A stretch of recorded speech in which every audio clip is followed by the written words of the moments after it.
बड़ा पैनल इस वक्त मेरे साथ जुड़ा हुआ है जिनसे मैं आपको रूबरू करा दूं। मेरे साथ नरेंद्र तनेजा है, spokes person Bharatiya Janata party, Priyanka Chaturvedi हैं, कांग्रेस की प्रवक्ता, मेरे साथ राम उपेंद्र दास हैं, देश के सीनियर इकोनॉमिस्ट हैं, पीयूष खंबाटा हैं, चेयरमैन है रसना प्राइवेट लिमिटेड के, मेरे साथ चार्ल्स थॉमसन है। और बड़ा इंटरेस्टिंग है इनका एक इंट्रोडक्शन, आप समझिए। चार्ल्स थॉमसन ऑस्ट्रेलियन है, ऑस्ट्रेलिया में इन्होंने कई सारे बिजनेस चलाए हैं, अभी भी ऑस्ट्रेलिया के कुछ बिजनेस इनके पास है। इंडिया में कई साल रहे हैं। 2000 में ऑस्ट्रेलिया में जीएसटी अप्लाई हुआ था, तब से अब तक बहुत ज्यादा उसको एक्सपीरियंस किया है। हिंदी बहुत अच्छे तरीके से बोलते हैं, इंग्लिश बहुत अच्छे तरीके से समझते हैं। और आज हमारे दर्शकों को ये बताएंगे कि जब ऑस्ट्रेलिया में सन 2000 में जीएसटी आया था तो उसके बाद किस तरह के वहां पर इंपैक्ट हुए थे, क्या लोगों के हक में जाएगा, क्या लोगों के हक में नहीं जाएगा, ये हम उनसे जानने की कोशिश करेंगे। लेकिन शुरुआत नरेंद्र तनेजा आपसे करूंगा। आप सभी लोगों का स्वागत है। नरेंद्र तनेजा, आज जब हम चर्चा लगातार सुबह से देख रहे हैं जीएसटी बिल पर, और कांग्रेस की तरफ से जिस तरह से इस पर एक के बाद एक सवाल उठाए गए हैं, कांग्रेस ने तो यह भी कह दिया कि इस देश को 10 लाख करोड़ रुपए का चूना लगा जो इतने सालों से जीएसटी डिले हुआ। उन्होंने कहा कि 2010 में लागू करना चाहते थे लेकिन बीजेपी ने करने नहीं दिया और 6 साल बाद इसे लागू कर रहे हैं। तो कहीं ना कहीं ठीकरा आपके ऊपर फोड़ दिया कि ब्रेन चाइल्ड हमारा, चीज हमारी, लेकिन जब बीजेपी ला रही है तो ना तो गेम चेंजर है और ना ही बीजेपी इसको सही से ला रही है।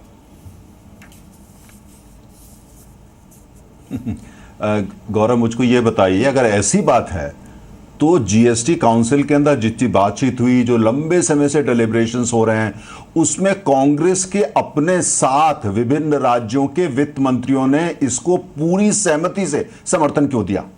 अब प्रश्न इस बात का है कि जहां भी आज जीएसटी जिस मंजिल पर पहुंचा हुआ है वो जब संभव हो पाया है जबकि कांग्रेस पार्टी के वित्त मंत्री राज्यों के और इसके अलावा तमाम अन्य पार्टी के लोगों ने इसमें पूरा उत्साह के साथ नहीं, लगभग सर्वसम्मति से जो भी उनके अपने विचार थे उनको इनकॉर्पोरेट करते हुए पूरे मंथन के बाद तब यहां पहुंचे हैं। अब अगर जब सब कुछ हो जाए, उन्हीं के अपने वित्त मंत्री उसको समर्थन करते रहें, उन्हीं के वित्त मंत्रियों के जितने सुझाव हैं उनको सब लोगों ने मान के इनकॉर्पोरेट कर लिया गया, जब उस पर पहुंच जाए तब बातें होने लगे।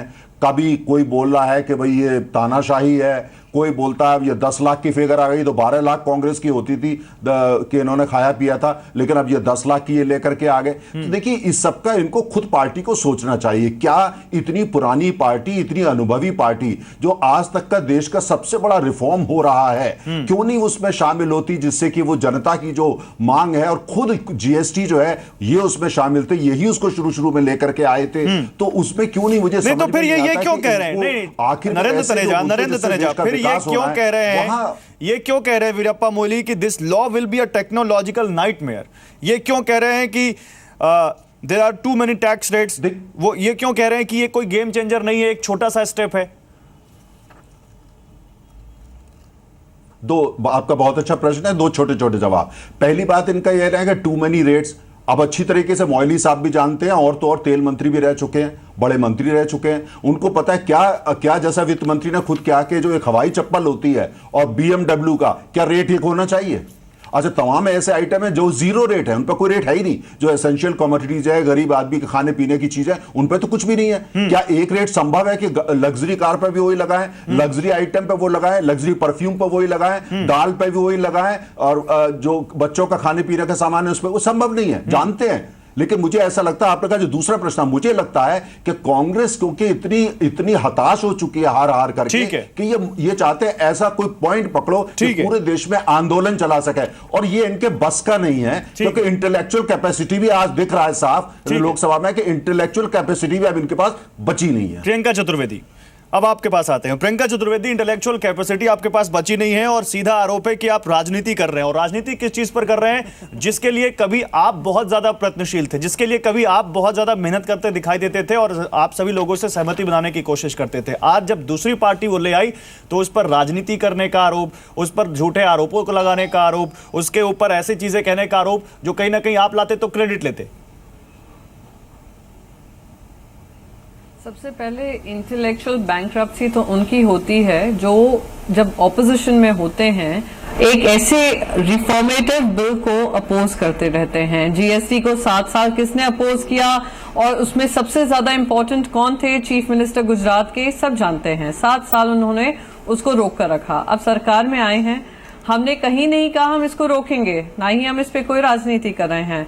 हमने इस बिल का समर्थन दिया। हमने तीन चीजें कही जो होनी जरूरी हैं। एक तो ये एंटी इन्फ्लेशनरी होना चाहिए, आपको एक कैप लगानी जरूरी है कि इससे ज्यादा टैक्सेशन नहीं बढ़ेगा। अब आप लग्जरी गुड्स की बात करते हैं, लग्जरी गुड्स भी डिफाइन नहीं है और उनके रेट 45% तक जा रहे हैं। आप ये समझिए कि आप जब डिफाइन नहीं कर रहे हैं लग्जरी गुड्स तो 45% आज जब आम आदमी पे ये खर्चा आएगा, वन टैक्स की आप बात करते हैं पर डिफरेंट स्लैब्स आपने ऑर्गेनाइज कर दिए हैं, तो जब आम आदमी पे ये खर्चा आएगा तो वो कहाँ जाएगा। दूसरी बात हमने कही थी कि डिस्प्यूट रिड्रेसल सेल होना चाहिए, उसके बारे में भी कोई बात नहीं हुई है इस पूरे बिल में जो पास करने की कोशिश कर रहे हैं। तीसरी चीज हमने कही थी इंटर स्टेट ट्रांसफर के बारे में बात की थी। तो आप देखिए 36 रजिस्ट्रेशंस की जरूरत पड़ेगी अगर किसी को एक स्टेट से दूसरे स्टेट में गुड्स ट्रांसफर करने हैं जीएसटी लागू करने के लिए। आप सोचिए जिसका बिजनेस हर स्टेट में हो उसको कितने रजिस्ट्रेशन प्रोसेस के थ्रू जाना पड़ेगा। तो हमारा सोच बस आम आदमी के हित के लिए है कि अगर आप 45 से 50% टैक्स ब्रैकेट कर देते हैं तो आज आम आदमी खर्चा करते करते कहां जाएगा, उसकी सेविंग्स का हम क्या करेंगे। तो हम तो पॉजिटिव फीडबैक दे रहे हैं। अगर इसमें भी इनको राजनीति दिखती है तो इंटेलेक्चुअल बैंकरप्सी जो इनकी है वो सामने आती है कि सरकार में होते हुए भी ये लोग इतने इंटेलेक्चुअली बैंकरप्ट है कि एक रिफॉर्मेटिव बिल को आप एकदम से गेम चेंजर की जगह आपने सिर्फ गेम चेंजर कर दिया। प्रियंका जी, उन 7 वित्त मंत्रियों की राय कहां मैटर करती है कांग्रेस पार्टी के लिए जो कांग्रेस शासित राज्यों के वित्त मंत्री जीएसटी काउंसिल में आते हैं। जीएसटी ड्राफ्ट काउंसिल ने बनाया है, उन 7 वित्त मंत्रियों से राय ली गई है, उन 7 वित्त मंत्रियों ने कहीं ना कहीं अपना इनपुट दिया है, उसके बाद कांग्रेस पार्टी ये सवाल उठा रही है। अरे बिल्कुल, आप नहीं आप बात समझिए। जीएसटी काउंसिल जो हर राज्य में बने हैं, जीएसटी काउंसिल की एडवाइस लेना ठीक है, पर जो फाइनल बिल जो पास होता है वो पार्लियामेंट का अधिकार होता है, वो उनका अधिकार क्षेत्र है। ऑटोनॉमी आप उनकी खत्म करने की कोशिश कर रहे हैं कि अगर कोई बिल पास करना है, जो रिकमेंडेशंस हैं उसको पास करना है। बिल तो कांग्रेस बिल तो संसद में आया ही पास होने के लिए, बिल पे तो चर्चा ही हो रही है। मुझे बात कंप्लीट करने दीजिए। नहीं, मैं आपको करेक्ट कर रहा हूं, बिल तो चर्चा हो ही रही है संसद में। बात कंप्लीट करने दीजिए। नहीं आप करेक्ट नहीं हो रहा है। आप कहें कि जीएसटी काउंसिल ने पास कर दिया है तो हमें पास नहीं किया, काउंसिल ने ड्राफ्ट किया है, मैं ये कह रहा हूं। ये बात गलत है। ड्राफ्ट किया है वही तो हम कह रहे हैं। तो अधिकार क्षेत्र तो राज्यसभा और लोकसभा का भी होता है कि उस पर सवाल उठ खड़े करने का। ये जरूरी नहीं है कौन से स्टेट से सुझाव आ रहा है, ये जरूरी है कि जहां गलतियां हो रही हैं उसको हम हाईलाइट करें और एक ऐसा बिल सामने लाएं आम जनता के लिए जो आम जनता finally tax payer tax burden उन पे पड़ेगा। एक ऐसा टैक्स लाएं जो सबके लिए एक विन विन सिचुएशन हो। अब आप देखिए, एक सेकेंड मुझे प्लीज कंप्लीट करने दीजिए। अगर हम स्टेट की बात करते हैं, हर स्टेट चाहेगा उसका प्रॉफिट मैक्सिमम हो, टैक्सेशन में सबसे ज्यादा उसके हाथ में रेवेन्यू आए। सेम सेंटर चाहेगा। तो इस मारकाट में जो हो रहा है, जो आउटकम आ रहा है, वो आम आदमी के हित में नहीं आ रहा है। तो वो पार्लियामेंट के जरिए ही हम डिस्कस कर सकते हैं और हम डिस्कस कर रहे हैं। हम उसको पारित कर वो डिस्करेज करने की कोशिश नहीं कर रहे हैं। ये finance minister Bharatiya Janata party और इस सरकार को समझने की जरूरत है। चलिए ठीक है, बात नहीं आप जो कह रही हैं वो संसद में क्यों नहीं दिख रहा। मैं आपको दिखाता हूं प्रियंका जी, और आप सभी लोगों को दिखाता हूं, अपने व्यूअर्स को दिखाता हूं कि जो जीएसटी रेट पर कैपिंग की बात कर रहे हैं और अलग अलग रेट्स की बात कर रहे हैं, उस पर संसद में वित्त मंत्री ने चर्चा के दौरान क्या जवाब दिया, वो दिखाते हैं। उसके बाद अपनी इस बहस को आगे बढ़ाते हैं। लोगों की आम राय थी और इसकी सर्वसम्मति की राय थी। एक रेट कर दो या कम रेट कर दो, मतलब किसी कॉलम लिखने के लिए तो अ सिंगल रेटेड जीएसटी, और आप तो व्यंग कर रहे थे there are multiple rates for one commodity, there will be only one rate in the country. But then if you said that for a hawai chappal and a BMW car have one rate, then it will be a regressive tax. That is not possible. Article 269A says the rates will be recommended by the council. It's very clear in the constitution that we have amended. Now, once they are decided, recommended by the council, when every finance minister of every state presents his budget in the state, and when the central finance minister presents his budget in parliament, aren't his own rates and revenues then in that finance bill that he'll pass going to be recommended, find a mention? Every state's budget is going to say, भाई ना इस बार तय हुआ है कि GST rate 16% होगा, या 15.5% होगा, तो पार्लियामेंट्री कंट्रोल तो उसका रहेगा, लेजिस्लेटिव कंट्रोल उसका रहेगा, लेकिन एनार्की खड़ी करने का बेस्ट सबसे सरल तरीका यह है कि जो जीएसटी काउंसिल में तय हो, 32 के 32 लेजिस्लेटिव बॉडीज कह दे अब हम अपना अपना रेट तय करेंगे, तो फिर भूल जाएं जीएसटी क्यों आएगा। तो चलिए, वित्त मंत्री की बातों में बहुत सारे जवाब मिलते हैं, लेकिन इससे पहले कि मैं राम उपेंद्र दास और पीयूष खंबाटा आपके पास आऊं, मेरे साथ चार्ल्स थॉमसन है। मैं चाहता हूं कि जो प्रियंका जी ने एक यहां पर सवाल खड़ा किया कि इन्फ्लेमेटरी इम्पैक्ट ना हो जाए कहीं लोगों के ऊपर, महंगाई ना बढ़ जाए, तो चार्ल्स मुझे ये बताइए और मेरे व्यूअर्स को ये बताइए कि 2000 यानी आज से 16-17 साल पहले जब ऑस्ट्रेलिया ने जीएसटी अपनाया था, तो क्या एक्सपीरियंस रहा था आप जैसे लोगों का, जो वहां के लोग हैं, जो वहां के बिजनेसमैन हैं, और जीएसटी आने के बाद क्या वाकई महंगाई बढ़ सकती है जैसे ऑस्ट्रेलिया में क्या देखने को मिला था? सबसे पहले हम एक प्रश्न पूछना चाहता है। हमको याद है 17 साल पहले जब हम लोग जीएसटी को इंट्रोडक्शन किया था, हम लोग पहले एक नियम रखा था, और वो था कोई भी बंदा जब भी कोई चीज़ बेचता था वो ऑल इंक्लूसिव था। तो अगर मैं एक दुकान में जा रहा है, चाहे मैं वेब पेज में जा रहा है, उसमें तो वेब पेज नहीं था, ये नहीं पूछना था कि this is inclusive of taxes, ये is not inclusive of taxes.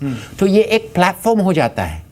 अभी हम देखते हैं हिंदुस्तान में एक लॉटरी टिकट होता है कि जब भी आप कोई सामान खरीदता है, आपको मालूम नहीं है कि असली ये जो लिखा है बोर्ड में ये प्राइस है कि नहीं, और ये चीज़ बहुत चीज़ में फैल गया।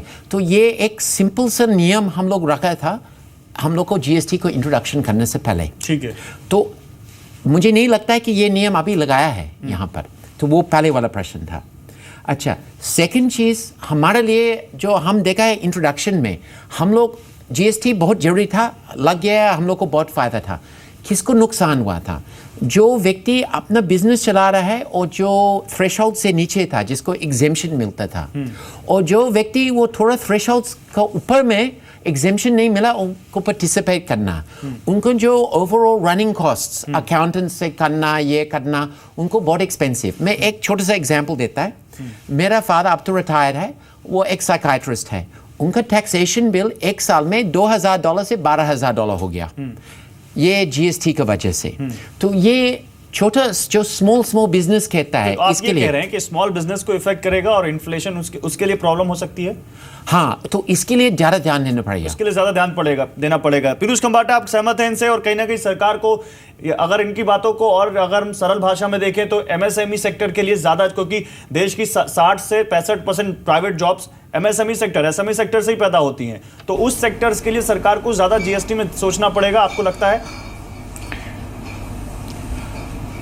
मैं पीयूष खंबाटा, अभी तो जो अनाउंसमेंट हुआ है एग्जेम्पशन रहने वाला है, तो there is going to be a slab of exemption होगा, और एग्जेम्पशन के ऊपर ही टैक्स लगेगा। और रही दूसरी बात इन्फ्लेमेटरी प्रेशर की, मेरा ये हमेशा मानना रहा है कि जो टैक्स अभी है उसमें जो एग्जेम्पशन है वो रहने चाहिए।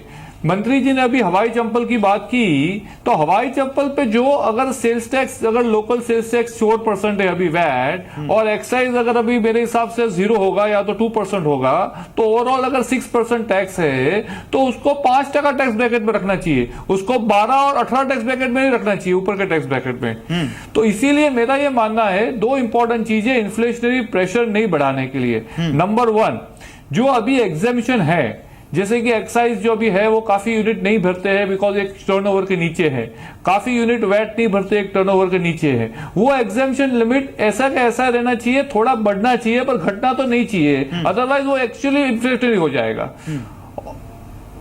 और सेकंड इंपॉर्टेंट चीज है कि जो अभी प्रोडक्ट एग्जेम्प्टेड है, फॉर एग्जांपल मिल्क एग्जेम्प्टेड है, एग्रीकल्चर प्रोड्यूस एग्जेम्प्टेड है, उसको कभी टैक्स पे नहीं लाना चाहिए। और काफी आइटम है जैसे कि मेरे तो टैक्स में है भी नहीं, नेसेसरी कमोडिटीज तो 0% स्लैब में रखी गई है, और पूरे 4%। नहीं, मैं आपको थोड़ा समझाना ट्राई करूंगा। जो एग्री कमोडिटी 0 में है, पर काफी टेरिटरी 0 में नहीं है, उनके स्पेशल टैक्स है। फॉर एग्जांपल बटर पे आज 2% एक्साइज है, और प्रोसेस फूड की बात कर रहा हूं, फिर ऐसे काफी गारमेंट्स है, काफी ऐसी चीजें हैं कि जो एग्जेम्पशन नोटिफिकेशन से कम टैक्स में है। तो मेरे हिसाब से वो एग्जेम्पशन नोटिफिकेशन ऐसे के ऐसे रहने चाहिए। और एक और इंपॉर्टेंट चीज ये है जो थोड़ी मिस आउट हो रही है कि इंडस्ट्री का बर्डन कब पड़ेगा, कि जब ये प्रोसीजर थोड़ा क्लियर होगा। क्योंकि अभी जो पूरा इश्यू ये हो रहा है कि ये पूरा बिल तो पास हो गया, हम तो 10 साल से वेट कर रहे थे। तो industry is very happy today. I have been talking of GST since 10 years. तो मैं तो आज बड़ा दिन मानूंगा कि जीएसटी बिल पास हो गया भैया, चलो वो कैसे भी पास हुआ हो गया। अब ये चलते आगे चलते हैं कि इसको कैसे सक्सेस बनाया जाए। ठीक है। तो एक बे रेट की बात जो मैंने कर ली। सेकंड इंपॉर्टेंट चीज है उसका प्रोसीजर। अब procedure, ease of doing business में अगर छोटे आदमी को इतना प्रोसीजरल गैप होगा कि उसको 4 सीए लगाने पड़ेंगे, उसको 1000 फॉर्म भरने पड़ेंगे, एक स्टेट का फॉर्म, एक सेंटर का, मतलब आप ये कह रहे हैं कि जो इसकी स्प्रिट है जीएसटी की सिंप्लीफिकेशन, वो नहीं अगर रहेगी तो फिर जीएसटी का मतलब नहीं रहेगा। हाँ ठीक है, मतलब आपका ये कि सिंप्लीफाई होना चाहिए, मल्टीपल टैक्सेस को हटाकर आप एक टैक्स ला रहे हैं तो सिंप्लीफिकेशन होना चाहिए और ईज ऑफ डूइंग बिजनेस होना चाहिए। राम उपेंद्र दास, आपको लगता है कि जो जीएसटी की स्प्रिट है उसी स्प्रिट में ही ये सब जो सरकार जो करने की कोशिश कर रही है, कहीं ना कहीं वही स्प्रिट की तरफ हम बढ़ रहे हैं? और दूसरा सवाल कि क्या अगर जीएसटी लेट हो गया तो इसका हम यहाँ पर इस पर राजनीति करें कि जीएसटी किसकी वजह से लेट हुआ और किसकी वजह से पास हुआ?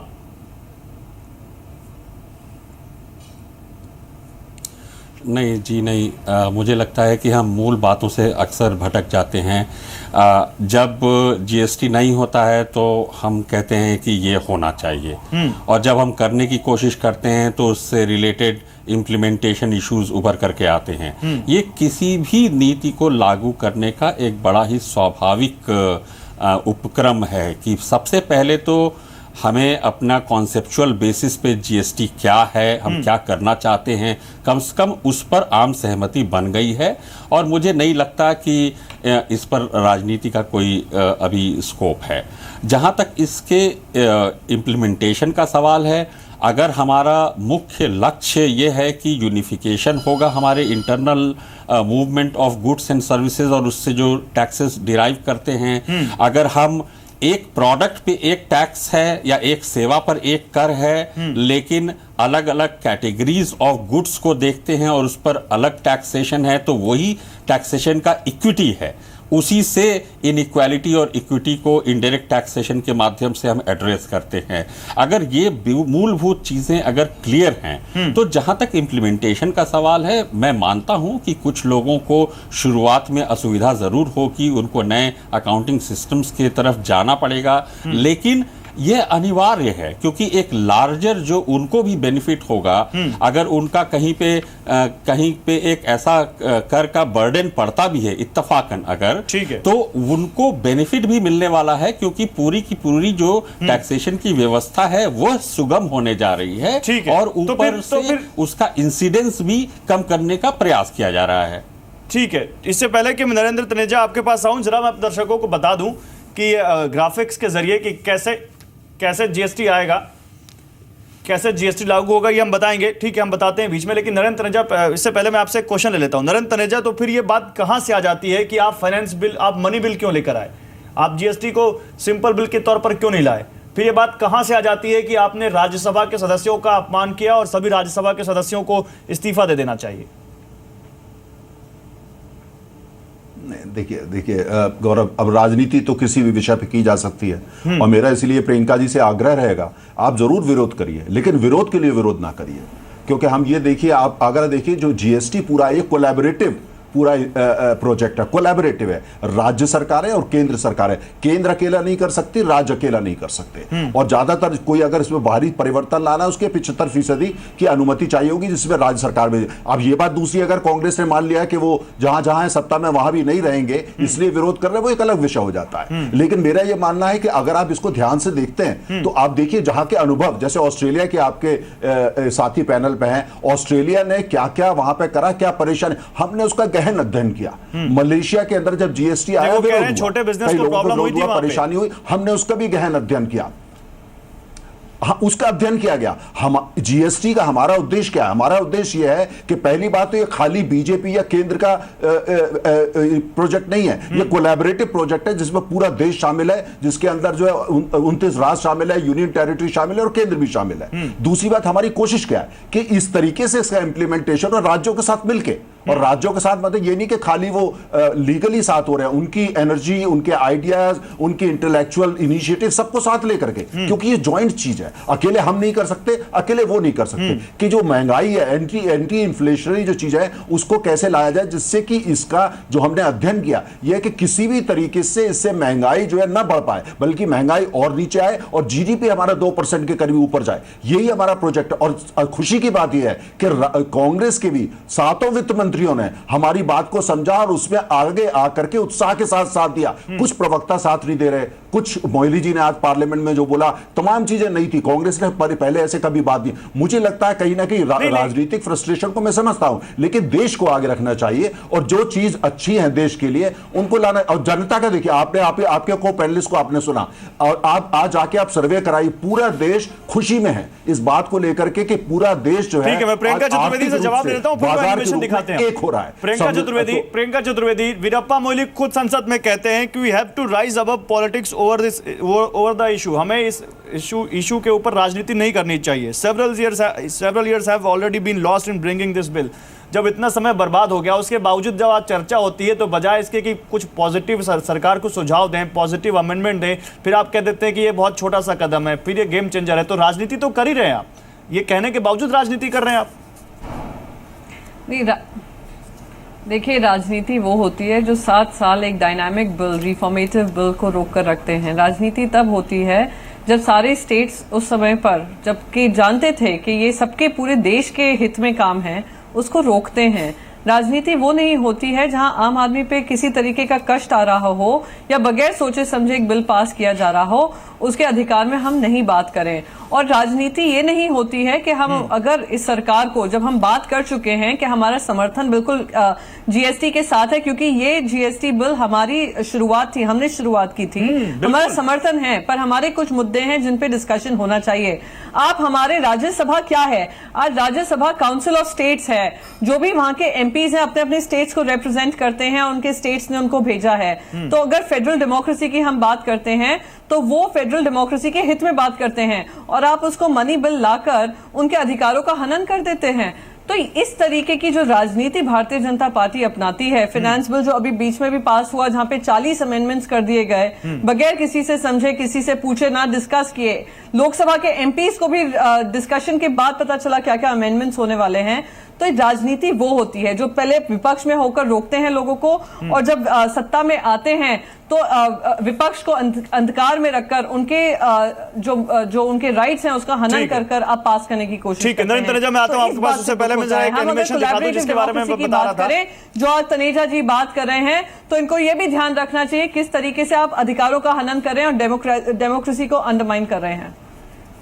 ठीक है, थोड़ी देर के लिए आपको लोकसभा ले चलते हैं, वहां कुछ इंपॉर्टेंट हो रहा है, फिर आपको वापस आते हैं डिबेट में। Amendment number 30 moving. I am not moving, madam. Thank you. Question is that clauses 12 to 15 do stand part of the bill. Those in favor may say aye. Those against may say no.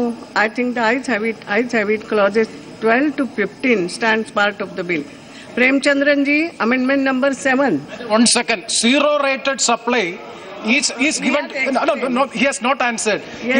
Is applicable to special economic zone. Why should it be given to a special economic zone developer? Yes. That is my question or clarification which I am seeking. So special economic zone is okay. Why should the real estate developer? और इस बीच एक बड़ी खबर यह है कि CGST Lok Sabha से पास हो चुका है। सेंट्रल जीएसटी बिल लोकसभा से पास हो चुका है। अभी कुछ और जीएसटी बिल है जिनके ऊपर लोकसभा में अमेंडमेंट्स पर बातचीत हो रही है, वोटिंग हो रही है। लेकिन इस बीच बड़ी खबर यह है कि सीजीएसटी बिल लोकसभा से पास हो चुका है, और क्योंकि ये मनी बिल है तो एक सदन से पास कराना जरूरी है। लोकसभा में ये पास हो चुका है और ये ऐतिहासिक मौका है जब भारत जीएसटी के बिल्कुल करीब पहुंच चुका है। और वो दिन दूर नहीं जब जीएसटी यानी वन नेशन वन टैक्स की जो भावना है वो इस देश में लागू होती दिखेगी, क्योंकि जीएसटी बिल को लोकसभा में मंजूरी मिल गई है। लोकसभा में जीएसटी बिल पास हो चुका है। सीजीएसटी बिल लोकसभा से पास हुआ है। अभी यूजीएसटी है, एसजीएसटी है, आईजीएसटी है, ये कुछ बिल बाकी हैं जिनको लोकसभा से पास होना बाकी है।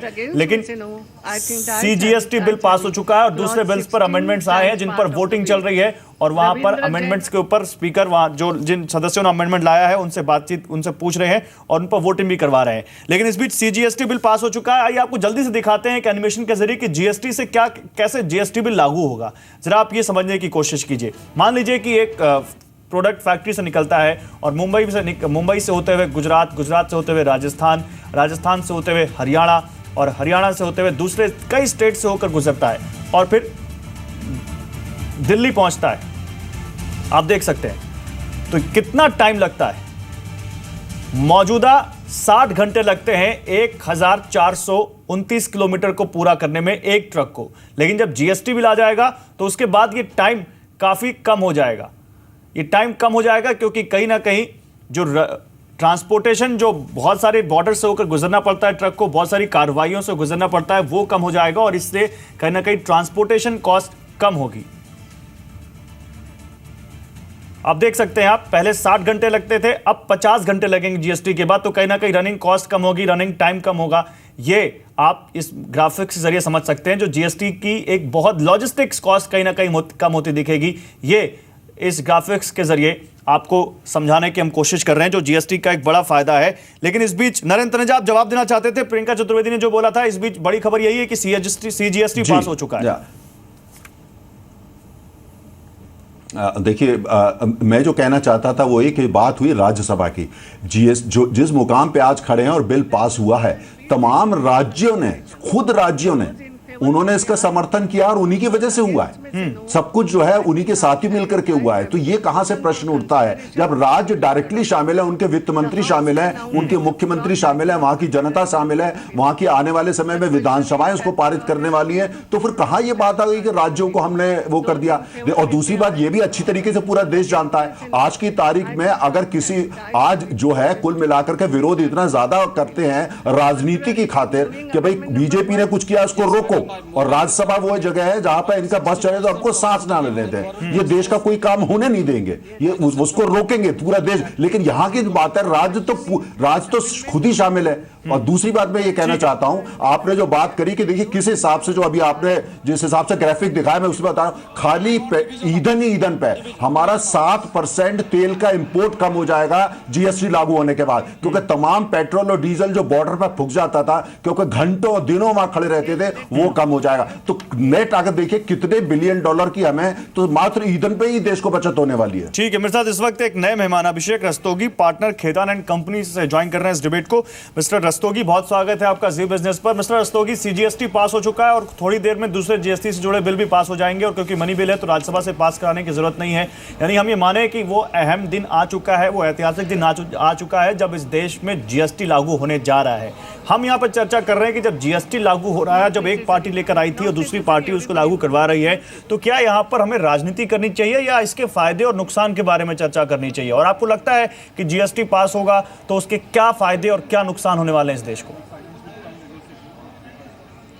देखिए, बहुत ही महत्वपूर्ण दिन है ये देश के लिए, क्योंकि कंज्यूमर्स और इंडस्ट्री जीएसटी के लिए बहुत ही टाइम से वेट कर रहा था।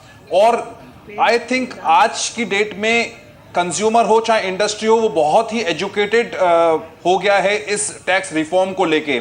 बहुत सारी ऐसी चीजें हैं जो कंज्यूमर को बेनिफिट करेंगी, बहुत सारी ऐसी चीजें हैं जो इंडस्ट्री को बेनिफिट करेंगी।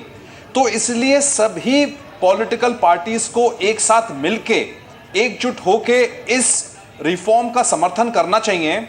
और बहुत ही इंपॉर्टेंट एस्पेक्ट ये है कि सारी ही पॉलिटिकल पार्टीज के रिप्रेजेंटेटिव्स जीएसटी काउंसिल का पार्ट हैं। सो आज जो भी डिसीजंस जीएसटी काउंसिल ने लिए हैं वो कंसेंसस से लिए हैं। और बहुत इंपॉर्टेंट एक पॉइंट हाईलाइट करना चाहूंगा कि जीएसटी काउंसिल की जितनी भी मीटिंग हुई हैं, किसी भी मीटिंग में वोटिंग नहीं हुई है, हर एक मीटिंग में डिबेट एंड डिस्कशन हुआ है। वो बहुत ही महत्वपूर्ण चीज है देश के लिए, क्योंकि ये बहुत बड़ा एक टैक्स रिफॉर्म है। नहीं, मुझे एक चीज बताइए अभिषेक रस्तोगी, अगर आपके पास इसका कोई एनालिसिस है, क्या जीएसटी लागू होने के बाद महंगाई बढ़ेगी? क्या जीएसटी लागू होने के बाद लोगों को ज्यादा पैसे चुकाने होंगे या जीएसटी से उनको फायदा होगा? देखिए, जीएसटी से कंज्यूमर्स को डेफिनेटली फायदा होगा। और गवर्नमेंट पर बहुत बड़ा दबाव था कि एंटी प्रॉफिटेरिंग का प्रोविजन हटाया जाए या वापस लिया जाए। बहुत तरह के जो सजेशंस गवर्नमेंट के पास ये भी आए कि 3 महीने अगर हम इंप्लीमेंटेशन डेट से दूर हैं तो क्या ये पॉसिबल है कि हम इसको प्रोविजन को इंप्लीमेंट करें।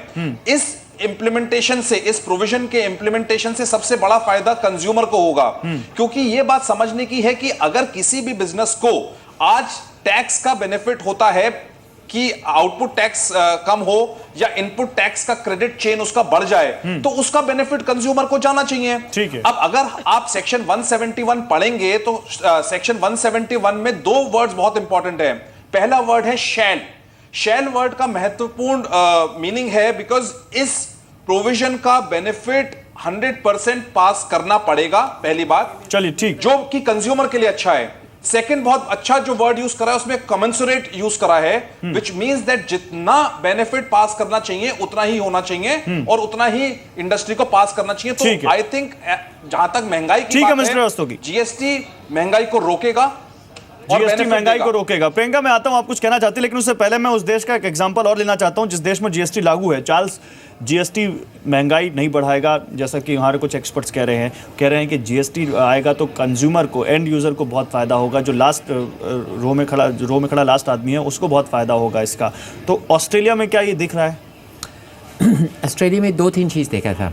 एक है, हम लोग को भी वही समस्या था कि जीएसटी को लाने के लिए सब स्टेट्स को एक साथ को लाना था, क्योंकि हर एक स्टेट को अपना टैक्सिंग पावर को कुछ सेंट्रल गवर्नमेंट को देना है। उसमें कंफ्यूजन आ गया। बाद में हम लोग को पता चल गया कि जितना जो टैक्सेस जो जाने वाला था सब गया नहीं और टैक्सेस उसको कुछ रख दिया। ठीक है, तो इसमें जनता लोग मेरा ख्याल से उसको अप्रिशिएट करेगा कि अगर वो स्पष्ट है कि कौन कौन टैक्स जा रहा है, कौन कौन टैक्स रह रहा है। मुझे लगता है कि आर आदमी के लोग वहाँ पर उसको फ़ायदा मिला, उसको ठीक से समझ में नहीं आया।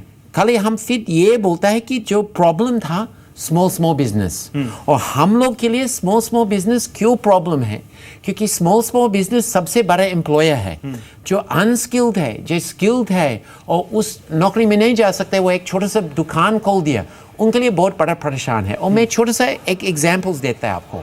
एक फॉर्म भरना है, ये जीएसटी के बाद हो सकता है ऑनलाइन, हो सकता है एक फॉर्म भरना है, उसमें प्लेन अंग्रेजी में प्लेन सिंपल इंग्लिश चाहिए, वो अकाउंटिंग इंग्लिश नहीं चाहिए हम लोग को। ऐसा होना चाहिए कि इम्प्लीमेंटेशन होने के बाद जो भी स्मॉल बिजनेस जो आपका टैक्स कलेक्टर बन जाता है, उनको आसानी होना चाहिए कि वो ऑनलाइन जा कर के वो काम कर सकते हैं, पढ़ भी सकता है। उसको जरूरत नहीं है कि एक टैक्स स्पेशलिस्ट के पास बार बार जाना पड़ेगा। ये चीज़ बहुत जरूरी है, ये होना चाहिए, ये होना चाहिए, ease of doing business, ease of doing. और दूसरी चीज़ है, इनकम टैक्स डिपार्टमेंट एक अलग सोच को निकालना पड़ेगा कि जब भी कोई व्यक्ति अच्छा काम करता है उसको इंसेंटिव मिलता है, उसको नुकसान बार बार नहीं मिलता है। मेरे कहने का तत्व यह है कि अगर आप ऑन टाइम हमेशा लॉन्च करता है तो कभी कभी कुछ जो पेनल्टीज है वो रिड्यूस करता है। ये सोच भी आगे करना है, लेकिन एक प्रॉब्लम आ जाते है कि हर एक स्मॉल बिजनेस, ठीक है, छोटी मोटी प्रॉब्लम्स थी वहां पे, अगर उनको हम यहाँ कैटर करते हैं तो ये कहीं ना कहीं आम आदमी को फायदा करेगा जी। ठीक है, मैं आप राम भूपेंद्र दास आपके पास आऊंगा। राम भूपेंद्र दास, तो क्या अगर हम ये मान के चलें कि अगर इस देश ने 10 साल 11 साल जीएसटी का इंतजार किया है, तो हमारे लॉ मेकर्स ने न्यूजीलैंड, मलेशिया, ऑस्ट्रेलिया, इन सभी देशों का अध्ययन किया होगा और उसके बाद एक ऐसा लॉ बनाया होगा जो प्रॉब्लम्स इन कंट्रीज में आई वो यहां नहीं आएंगी?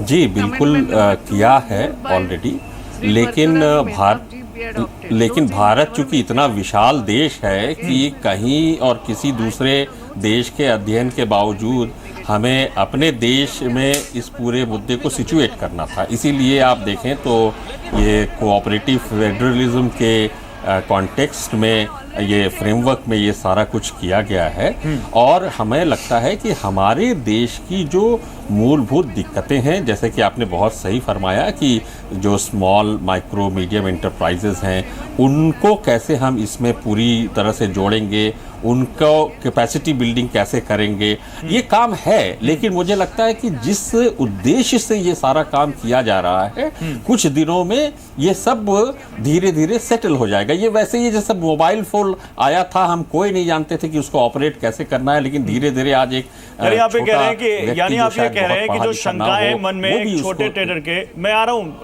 मिस्टर रस्तोगी, आ रहा हूं, पीयूष खंबाटा, यानी ये मतलब है कि जो एक शंकाएं हैं आम आदमी के, जिसको ये पता नहीं है कि कल जो सर्विस आज अवेल कर रहा है, कल जब वो अवेल करेगा जीएसटी लागू करने के बाद तो उस पर ज़्यादा पैसा देगा या कम पैसा देगा, यानी जो प्रोडक्ट खरीद रहा है उनमें से कुछ प्रोडक्ट पर आज कम पैसा देगा या ज़्यादा पैसा देगा, या एक छोटा ट्रेडर जो आज तमाम तरह के टैक्सेस के लिए तमाम तरह के विंडोज़ पर जाकर डील करता है, उसको ये पता नहीं कि कल उसका ये जो झंझट है या उसको जो परेशानी है, दिक्कत है, वो दूर होगी या नहीं होगी। तो ये शंकाएं आपको लगता है जीएसटी आ जाएगा तभी दूर होगी? वो हो जाएगी, तभी दूर होगी पीयूष खंबाटा? दिनों में हो जाएगी। ये अभी नहीं पता, ये अभी नहीं पता चलेगा, ये जब टैक्स रेट आएंगे तब पता चलेगा। पर मेरा मानना ये है कि टैक्स रेट मोरलेस जो अभी के टैक्स रेट ढांचे हैं वही रहने वाले, वो ज्यादा बढ़ने वाले नहीं है। तो मेरे हिसाब से ओवरऑल इन्फ्लेशनरी प्रेशर इतना नहीं रहेगा। तो मैं ये मानने चलता हूं कि टैक्स इतना ही रहेगा, और जो आइटमें ज्यादा टैक्स पे अभी है वो तो थोड़ी कम हो जाएगी, मेरा ये मानना है। और सबसे बड़ा टैक्स का फायदा ये है कि जो भी कास्केडिंग हो रहा है कि एक टैक्स के ऊपर दूसरा टैक्स, उसके ऊपर दूसरा टैक्स, उससे क्या होता है, ज्यादा टैक्स बढ़ जाता है। अभी पूरा इनपुट क्रेडिट मिल रहा है, अभी सेल्स जैसे वैट भरते हैं तब एक्साइज का क्रेडिट नहीं मिलता है, तो उसके कारण ओवरऑल इन्फ्लेशनरी प्रेशर कम होना चाहिए, ज्यादा नहीं होना चाहिए। पर it all depends on the rate. पर मेरा डेफिनेटली मानना है कि जो रेट आने वाले हैं वो रीजनेबल आने वाले हैं और इन्फ्लेशनरी प्रेशर बिल्कुल बढ़ने वाला नहीं है, ये मेरा मानना है। और हम लोग इसको पॉजिटिव लेके चले। और आपका जो बार बार क्वेश्चन है कि 10 साल कैसे बीत गए, वो 10 साल को भूल जाए, और जो गया वो गया। अब फ्यूचर का देखें, हम सब मिलकर कैसे फ्यूचर में ये टैक्स को एक सही बना सके। और एक्चुअली स्पीकिंग ये अभी वो 10 साल छोड़ दो, अब आगे की बात करो। और एक्चुअली इंडिया का ये जो एक्सपेरिमेंट है वो भी वर्ल्ड में यूनिक है, बिकॉज़ हमारा भी सिंगल टैक्स नहीं है, we have both state GST also, central GST also. तो ये भी एक पूरा नया एक्सपेरिमेंट होने वाला है। ये अपने आप में एक नया प्रेसिडेंट या नई केस स्टडी होगी जिसको दूसरे देश आएंगे और हमारे यहाँ स्टडी करेंगे। लेकिन इससे पहले कि नरेंद्र तनेजा मैं कुछ दूसरा सवाल पूछूं, मुझे लगता है कि क्योंकि आईजीएसटी बिल भी पास हो चुका है। एक चीज सर पूरी कीजिए अपनी बात, पूरी कीजिए, जल्दी पूरी कीजिए सर। नहीं, मैं ये कह रहा हूं, मैं एक ही पॉइंट कह रहा हूं कि इंडस्ट्री को भी तैयार होना पड़ेगा। वो जुलाई के लिए वेट नहीं करे, आज ही स्टडी कर ले कैसे उनको मेंटेन करना है, क्या बुक्स रखने हैं, क्योंकि अदरवाइज क्या होगा, वो दिन सेल बिगड़ेगा, बिजनेस बिगड़ेगा, प्रॉफिट बिगड़ेगा और पूरा कमोशन होगा। तो इंडस्ट्री को भी अपने आप को आज से ही मोड़ना पड़ेगा जीएसटी के लिए। काफी टाइम है, मई है, जून है, और ये पूरा स्टडी करके ऐसा हमको तैयार होना चाहिए कि वी शुड बी रेडी। और गवर्नमेंट को भी इंडस्ट्री को पूरा सपोर्ट देना चाहिए, और इंडस्ट्री गवर्नमेंट के इसमें बिल्कुल साथ में, ये मेरा मानने चल रहा है। ठीक है, अच्छी बात कही आपने। मुझे लगता है कि ये सारी चीजें कहीं ना कहीं होंगी विचार में। लेकिन नरेंद्र तनेजा, मुझे लगता है क्योंकि एक के बाद एक 2 जीएसटी बिल पास हो चुके हैं, ये ऑलमोस्ट कहें कि जीएसटी बिल पास हो चुका है, ये तो जीएसटी बिल का ही पार्ट है। तो आपको कहीं ना कहीं थैंक कहना चाहिए प्रियंका चतुर्वेदी को कि 10 से 11 साल लटकने के बावजूद आज वो ऐतिहासिक दिन आपकी सरकार में आया, और कांग्रेस ने भी चलिए बहुत सारे अमेंडमेंट लाए, लेकिन आपका समर्थन क्या हो, कह रही हम साथ हैं जीएसटी बिल को? नहीं, गौरव मैं आपको बताऊं, पूरे देश को इसके लिए शुक्रिया है, हर भारतीय को शुक्रिया है। और मैं प्रियंका जी को कांग्रेस का सबसे काबिल प्रवक्ता मानता हूं। बहुत ही सोफिस्टिकेटेड इनका व्यक्तित्व है, चीज़ों को समझती है। इसलिए मेरा आग्रह है कि आज हम देश को बधाई दे रहे हैं, सेलिब्रेट कर रहे हैं, आप हमारे साथ शामिल होइए और हम आपके साथ होते हैं। क्योंकि ये चीज़ें, कुछ चीज़ें ऐसी जिन पे हमको राजनीति नहीं करनी चाहिए। मुझे ऐसा, मोइली जी ने 10 लाख करोड़ वगैरह वगैरह बोला, ठीक है, वो राजनीति वहां कर रहे थे, लेकिन मुझे ऐसा लगता है कि देश आज जीएसटी चाहता था, और उनमें कांग्रेस के सदस्य, कांग्रेस के समर्थक भी शामिल हैं। उस चीजें जिनको देखिए, हम एक विकासशील अर्थव्यवस्था है, हम ऑस्ट्रेलिया जैसी डेवलप्ड इकोनॉमी, बहुत अच्छी बात है। और इसी नोट पे प्रियंका क्या आप भी बधाई देंगी नरेंद्र तनेजा को कि आपका हमारे सामने मॉडल आया, बीजेपी ने पूरा किया? 20 सेकंड है मेरे पास। नहीं, सबसे पहले तो राजनीति कौन कर रहा है वो समझना जरूरी है। अगर हम सुझाव देते हैं वो इनको राजनीति के हिसाब से मैम, अब तो सेलिब्रेशन का मौका है, जीएसटी इस देश में आ रहा है। हम तो सेलिब्रेट कर रहे हैं, हम तो बिल्कुल सेलिब्रेट कर रहे हैं। जीएसटी हमने शुरुआत की, हम चाहते थे हमारे कार्यकाल में हो जाए, हमारे कार्यकाल में नहीं हुआ, इनके कार्यकाल में हुआ है। पर हम बस यही चाहेंगे कि आम आदमी पे इसका बोझ ना पड़े, आम आदमी पे किसी तरीके का संकट नहीं आए। बहुत शुक्रिया आप सभी लोगों का। समय बिल्कुल खत्म हो चुका है। तो मिशन जीएसटी कहीं ना कहीं पूरा होता दिख रहा है, लेकिन पूरी तरीके से नहीं। सरकार ने अभी केवल इसको संसद से पास कराया है, इसको रोल आउट करना, इसको लागू करना, ये ज्यादा बड़ी चुनौती है। और अभी इस पर हमारी नजर बनी रहेगी। जी बिजनेस आपको एक एक खबर बताता रहेगा। इस बीच राम भूपेंद्र दास आप रहिए हमारे साथ, हम आपसे अभी थोड़ी देर में फिर से बात करेंगे, लेकिन फिलहाल हमारे इस खास कार्यक्रम में बस इतना ही। BSB big story big debate में #BSBD पर अपना फीडबैक हमें देती रहिए और जीएसटी से जुड़ी हर छोटी बड़ी खबर आपको जी बिजनेस बताएगा, समझाएगा, दिखाएगा और ये बताएगा कि कैसे आपके लिए इसका मतलब निकाला जाए, फायदा या नुकसान। फिलहाल BSBD यानी बिग स्टोरी बिग डिबेट में।